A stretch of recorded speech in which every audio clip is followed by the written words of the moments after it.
3 wicket വീണ സ്ഥിതിക്ക് അപ്സെറ്റായ Indian ആരാധകരെല്ലാം തിരിച്ചു പോകുന്ന കാഴ്ചയാണ് MCGയിൽ ഞാൻ കാണുന്നത്.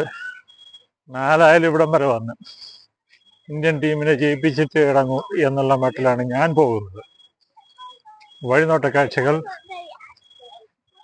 മെൽബണിൽ നിന്ന് MCGയിലേക്കുള്ള വഴിയാണ്. ആൾക്കാർ തിരികെ പൊയ്ക്കൊണ്ടിരിക്കുന്നു. കോഹ്ലിയുടെ വിക്കറ്റും കൂടെ വീണതോടുകൂടി പ്രതീക്ഷ നഷ്ടപ്പെട്ട ഇന്ത്യൻ ഫാൻസാണ് കൂടുതലും തിരികെ പോകുന്നത്. ഓസികളുമുണ്ട്